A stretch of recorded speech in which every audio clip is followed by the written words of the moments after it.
প্রিয় মাধ্যমিক পরীক্ষার্থীরা, আমরা এখন এই ভিডিওতে এবিটিএ টেস্ট পেপারস এর গণিতের সাজেশনের এই 1055 পাতার এই 11 দাগের সম্পাদ্য, এখানকার আমরা এই 4 নম্বর জ্যামিতিক প্রশ্নটি বা সম্পাদ্যটি খুবই সহজ সরলভাবে আলোচনা করে অঙ্কন করব। ঠিক আছে, তো প্রিয় শিক্ষার্থীরা, আমরা প্রথমে প্রশ্নটি একটু ভালোভাবে পড়ি। প্রশ্ন এখানে আমাদের দেওয়া রয়েছে, 10 সেমি ব্যাসের একটি বৃত্ত অঙ্কন করো। ওই বৃত্তের উপরিস্থিত একটি বিন্দু কে তে একটি স্পর্শক এক্স ওয়াই অঙ্কন করো। ঠিক আছে, খুবই সহজ অঙ্ক।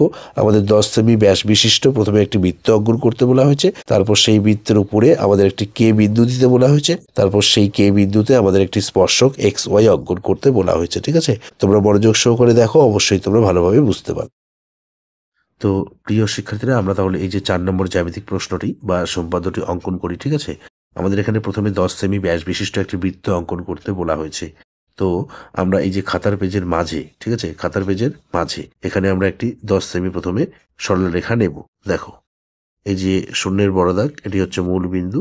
এই যে 10-এর বড় দাগ, এই, এরপর এই দুই বিন্দু যুক্ত,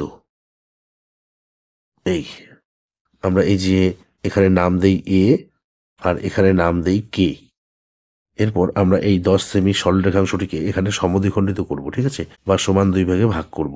তো সমদ্বিখণ্ডিত করার জন্য বা সমান দুই ভাগে ভাগ করার জন্য আমরা পেন্সিল কম্পাসের কাঁটাটি প্রথমে এই কে বিন্দুতে বসাবো, এই যে ডান দিকে এখানে। ঠিক আছে, বসিয়ে পেন্সিল কম্পাস দিয়ে আমরা এই এ আর কে সরলরেখার দৈর্ঘ্যের অর্ধেকের বেশি নেব। এই যে আইডিয়া করে ধরে নিই এখানে অর্ধেক, তার থেকে একটু বেশি। এই যে এভাবে নিয়ে আমরা পেন্সিল কম্পাসের কাঁটাটি কে বিন্দুতে বসিয়ে রাখবো।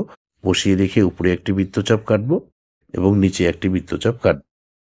এরপর এই পরিমাপটি আমরা এই এ বিন্দুতে বসাবো, বসিয়ে উপরের বৃত্তচাপের উপরে আরেকটি বৃত্তচাপ এবং নিচের বৃত্তচাপের উপরে আরেকটি বৃত্তচাপ। এই যে এখানে দুটি বৃত্তচাপ পরস্পর ছেদ করেছে, এখানে বিন্দু উৎপন্ন হয়েছে, নিচেও তাই, এই যে এখানেও বিন্দু উৎপন্ন হয়েছে। এখন আমরা এই দুই বিন্দুতে আমরা স্কেলটি ভালোভাবে বসাবো। ঠিক আছে, বসিয়ে আমরা এই যে এ আর কে সরলরেখাকে এখানে সমদ্বিখণ্ডিত করব। এই যে এখানে বিন্দু, এখানে আমরা নাম দেব ও। তো প্রিয় শিক্ষার্থীরা, আমরা এই যে এ আর কে 10 সেমি সরলরেখাটিকে সমান দুই ভাগে ভাগ করলাম। ঠিক আছে, এখন আমরা পেন্সিল কম্পাস দিয়ে এই এ আর ও দৈর্ঘ্যের পরিমাপ নেব, এই যে এভাবে। ঠিক আছে, নিয়ে আমরা এখানে প্রথমে একটি বৃত্ত অঙ্কন করব। ঠিক আছে, দেখো,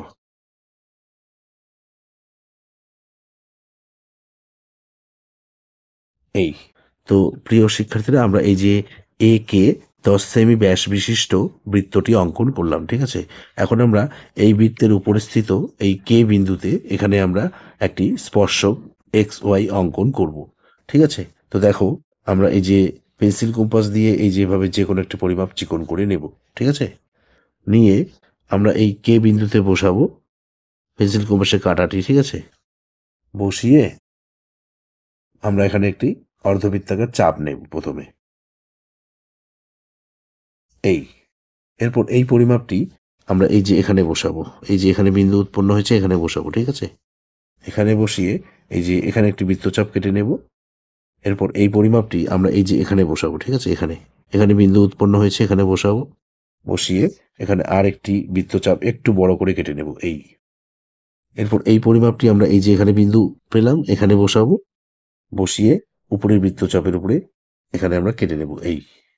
আমরা এখানে পেন্সিল কম্পাসে এই যে কোনো একটি পরিমাপ নিয়ে সবগুলি বৃত্তচাপ কেটেছি। ঠিক আছে, এখন দেখো, এই যে এখানে দুটি বৃত্তচাপ পরস্পর ছেদ করেছে, এখানে বিন্দু উৎপন্ন হয়েছে, আর এই যে কে বিন্দু, আমরা এখন এই কে বিন্দু আর এই বিন্দু, এই দুটি বিন্দু যুক্ত করে এইদিকে আমরা স্পর্শকটি অঙ্কন করব। ঠিক আছে, দেখো, এই, এদিকে রশ্মির চিহ্ন, নিচেও রশ্মির চিহ্ন, এই যে এখানে বিন্দু, এই যে এখানে বিন্দু, এই বিন্দুর নাম দিই আমরা এক্স, এই বিন্দুর নাম দিই আমরা ওয়াই। তো প্রিয় শিক্ষার্থীরা, এই যে এক্স আর ওয়াই, এই যে এটি হচ্ছে আমাদের স্পর্শক। ঠিক আছে, এই যে 10 সেমি ব্যাস বিশিষ্ট বৃত্তের কে বিন্দুতে আমরা এক্স ওয়াই স্পর্শকটি অঙ্কন করলাম। ঠিক আছে, আমরা এই জ্যামিতিক চিত্রটি বা সম্পাদ্যটি অঙ্কন করার পর আমরা এই চিত্রটির নিচে বা সম্পাদ্যটির নিচে একটি লাইন সাজিয়ে লিখব। ঠিক আছে, তোমরাও পরীক্ষার খাতায় ভালোভাবে সাজিয়ে লিখবে। সুতরাং 10 সেমি ব্যাস বিশিষ্ট বৃত্তের কে বিন্দুতে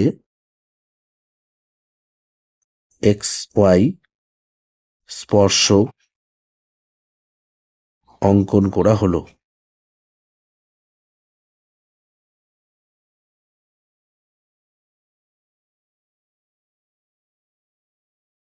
তো প্রিয় শিক্ষার্থীরা, নিশ্চয়ই তোমরা এই জ্যামিতিক চিত্রটি বা সম্পাদ্যটি অঙ্কন করার পদ্ধতিটি ভালোভাবে বুঝতে পেরেছ। তো এই ভিডিওতে এ পর্যন্ত। ধন্যবাদ।